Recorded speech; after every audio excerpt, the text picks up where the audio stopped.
right, BSN for Pros to the Pros. Welcome to another live cast of BSN Live. I want to introduce you to one of my friends, Apex fellow member, Madeline Bartorillo. Did I say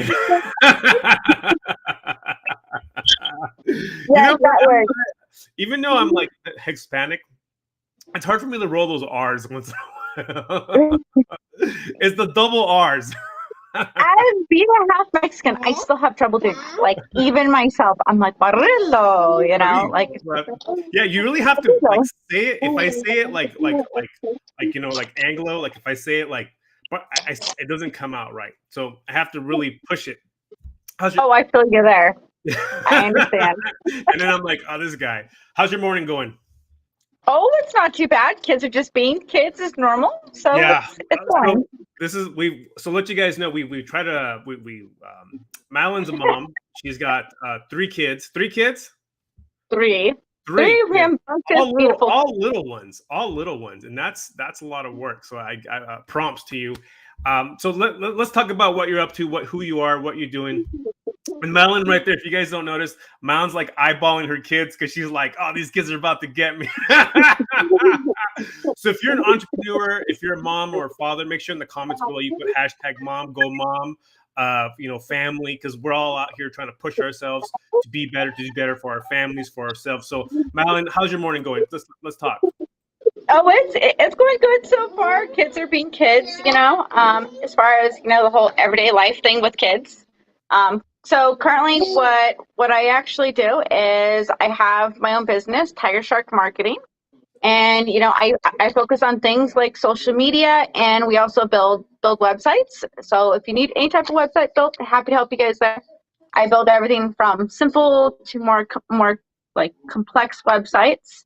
And then on the social media side, my goal really is to help people bring to life who they are as a person, their brand, and really expand and help them grow in that aspect. And that's like, for me, that's really big, and especially like me as a mom.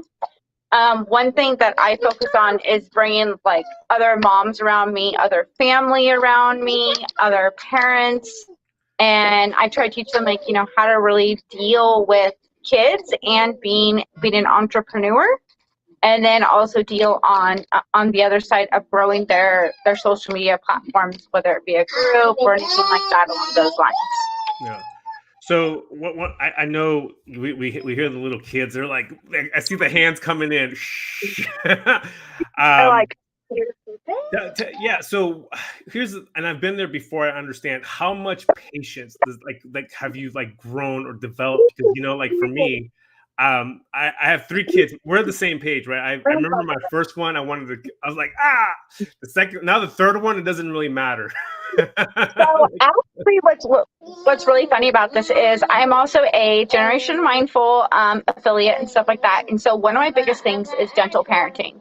And something that I have learned over the years with it is to really focus on how can I help my kids control their emotions and also my emotions at the same time. I find it's really important to bring emotional intelligence into everything that you do, whether it be in business, home life, take care of your kids, all of that. Something that even as a parent, there's definitely been times where I've been like, you kind of lash out even when you don't want to. And you like realize and you catch yourself and you're like, oh, and then you bring in the emotional intelligence aspect of it. And you're like, okay. And then, you also help your kids regulate their emotions the same way.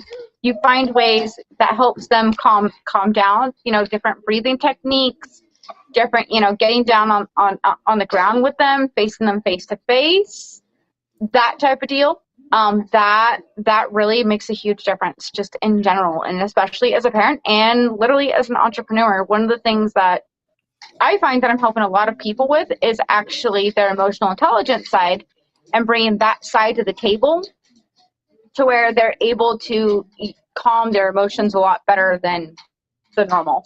Like, anytime that any form of frustrations come up, they're able to really harness the emotions and really harness their ability to just come together. so to speak. We talk about frustrations.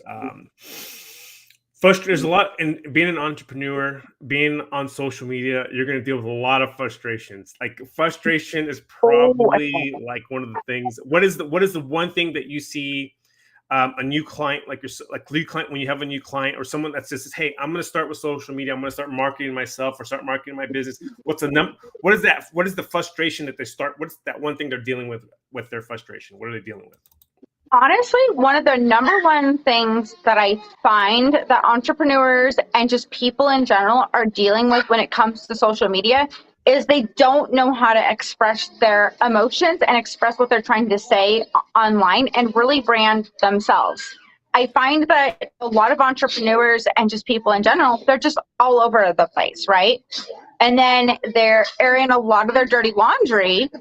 And this is something that, as an entrepreneur, one thing that you have to be aware of is it's great to talk about certain aspects of your life, but there's certain things that, you hold yourself up to a certain standard. That way you're not degrading other people online, and you really have to think about that stuff. And that's like one of the number one things is breaking that barrier and understanding that, you need to put out who you are, reach what your core values are, and really bring to light certain aspects of your life, but then don't go and air out your personal laundry, as in like an issue, like negativity towards other people, negativity towards a spouse, and stuff like that. Now you can use learning lessons, like say, you and your spouse go through something, or you and a business partner go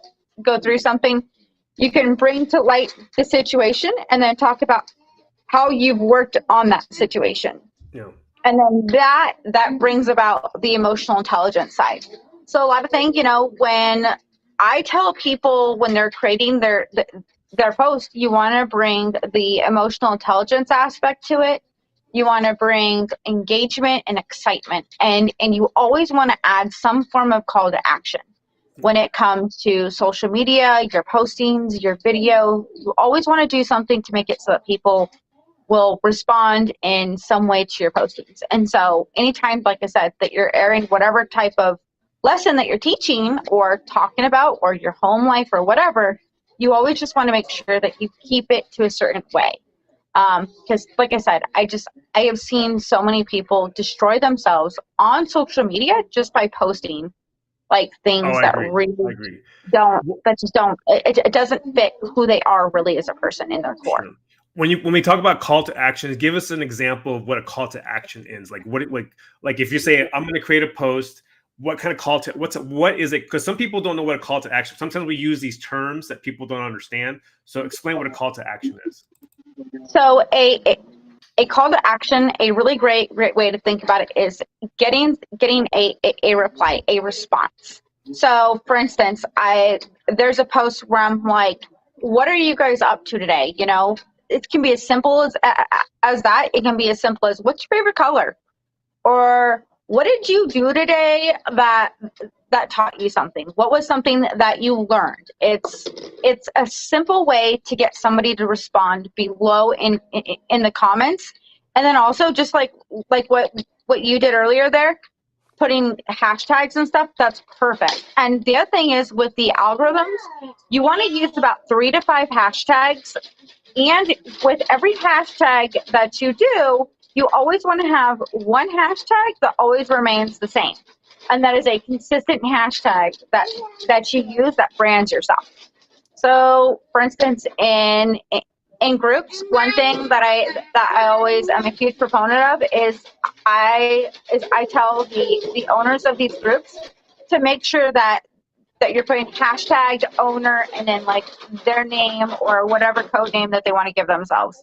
I have a lot of mom groups, hunting groups, everything in between, and they're using like one of them, she uses pound owner bow life, and that's because it's a bow hunting group. And then and then I have other ones who do like pound like the hashtag with the owner, and then they actually have their actual name.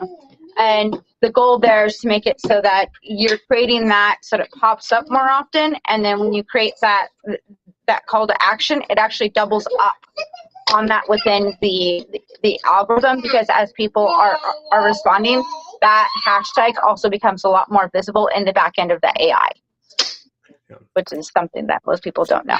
No, I just learned something. I was just like, I understand what you're talking about.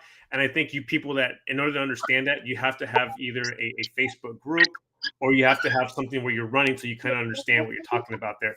And if you guys need help with any of that, you guys need to reach out to Madeline, and then she'll help you create maybe start a Facebook group or some sort, and she can explain that to you, like, hey, like how to start it. What's your number one pet peeve on social media? What is the one? Because you said during that, but what's the one thing that you're like, I can't believe that person or they're doing that? Like, what like drives you crazy? So one thing that really drives me crazy is when people bash their spouses online. I know that probably sounds like, but it's one of those things where when you present yourself in a certain way and you're bashing your spouse, your kids, or something along those lines, that's something to me that's like, okay, you've just aired overly personal stuff. Like it's great to talk about your personal laundry, but when you start talking negativity, that like shows me that you have a lot of negativity going on in your life, and personally, that's going to distract me from seeing who you are as a person, and maybe see you as a little bit unstable, and see you as somebody whom you might not be able to work with. You know what I mean? Yeah, I agree with you. I agree with you. Number one thing when I started social media is to protect my family. So I'm very limited on the information that I share. I'll share certain things, but I don't share like the whole, like, you just got, I try to put it in a tasteful way where it's like, because my wife, her information is personal. My daughter's, their information, and there's things that we share, like the wins, and we try to share some positivity. And there's things that are like lessons. Maybe there's things that need to be like real. Like I think that are going to affect not just my daughter, but like everyone else's daughter. I think dad should know. I do the same thing. Real stuff, absolutely. Which a lot of people I have over the years posted a lot of like real stuff, because me, like, I'm personally I'm vaccine injured, so I have some strong views on things, and sometimes for some people that doesn't come out quite nicely for them.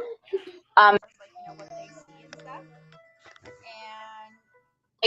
and that's like the biggest thing. And so you can have strong views, you can post your views and stuff like that online. I'm just somebody who I think that there's some things, like you said, you like keep your wife's stuff personal, and that's like completely understandable. Yeah.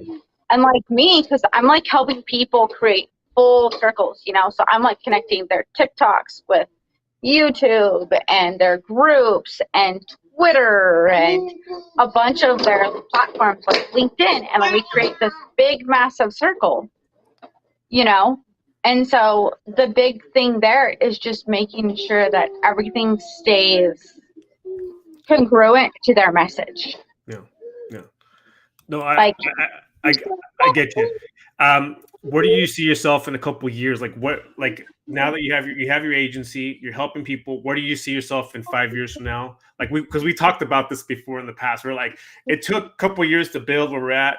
But now you can see where you're like every movement is a step up, right?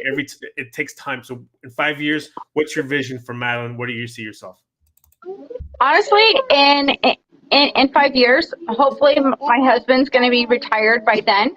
I'm a homeschooling mom, so I also want to be able to be traveling places. That's like one of my big things is I want to be traveling places, and I want to have two homes. Like I want to have a home in Florida and a home in Montana. That's kind of like where me and my husband are both at right now. And I would really just love to be able to travel places. And I'd really love to have not just like this business of mine grown, but a couple other businesses that I'm working on with other people as well.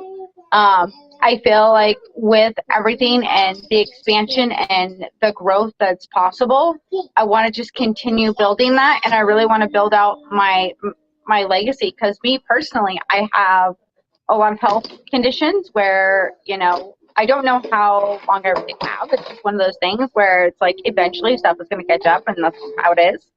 And I personally believe in living your life each day as if it's your last. I've been legally dead and I'm still here.